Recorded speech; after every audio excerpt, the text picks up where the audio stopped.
जैसा कि आप देख सकते हैं हमारे सामने यहाँ ये 2 नंबर हैं और इनके दरमियान ये निशान लगा हुआ है जिसे ज़र्ब का निशान कहते हैं।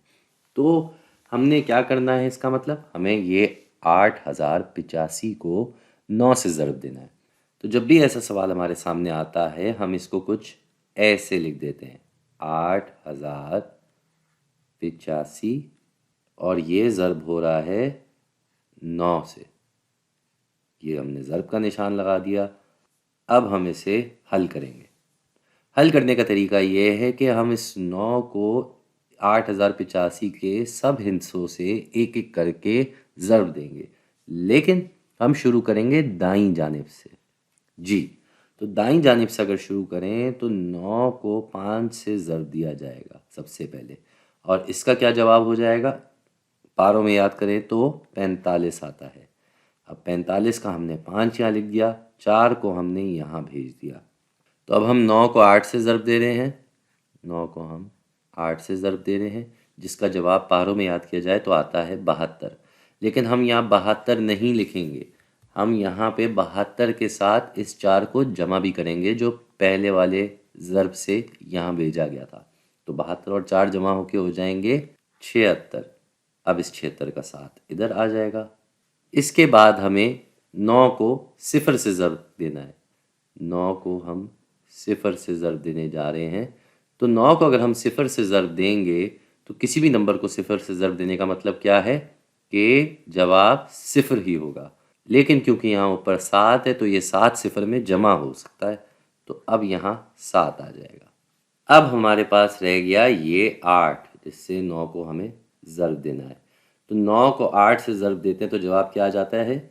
जवाब फिर से वही जो हमने पहले भी देखा था 72। तो हमारा जवाब आ गया भाई 72,765। इसी तरह का एक और सवाल करके देख लेते हैं। अब हमें 5,396 को 7 से ज़र्ब देना है। तो इसके लिए हम 5,396 को यहाँ लिख देते हैं और ये ज़र्ब हो रहा है 7 से। तो 7 लिख के हमने ज़र्ब का निशान लगा दिया। अब हम इसको हल करने जाएंगे। तो भाई सबसे पहले हमने क्या करना है? पहले की तरह हमने दाईं जानिब से शुरू करना है। 7 को 6 से ज़र्ब दिया जाएगा और 7 को 6 से ज़र्ब दिया जाए तो क्या आ जाता है भाई? 42 आ जाता है। तो 2 यहाँ लिख दिया और 4 को इधर भेज दिया। इसके बाद हमें 7 को 9 से ज़र्ब देना है। ये 7 इस 9 से ज़र्ब दिया जाएगा जिसका जवाब आता है 63 और इस 63 में हमें ये 4 जमा करना है। तो ये हो जाएगा 67। इस 67 का हमने 6 यहाँ भेज दिया, 7 यहाँ लिख दिया। अब अगली बारी आ गई इस 3 की। तो इस 3 से हम 7 को ज़र्ब देंगे। तो 3/7 क्या होता है भाई? 3/7 होता है 21 और इस 21 में ये 6 जमा होना है। तो ये अब हो जाएगा 27। 27 का 7 नीचे लिख के हमने 2 को ऊपर भेज दिया। अब आखिर में हमें 7 को इस 5 से ज़र्ब देना है। तो इसके लिए अब हम क्या करेंगे भाई? 7/5 होता है 35, 35 में 2 जमा किया तो कितना हो गया भाई?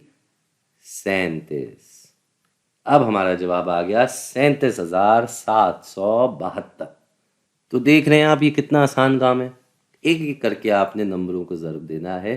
तो आपके जो पहाड़े हैं वो पहाड़े अगर आपको याद हैं तो ये तो आपके बाएं हाथ का खेल है। लेकिन क्योंकि हम दाईं तरफ से शुरू कर रहे हैं तो दाएं हाथ का खेल समझ लेते हैं।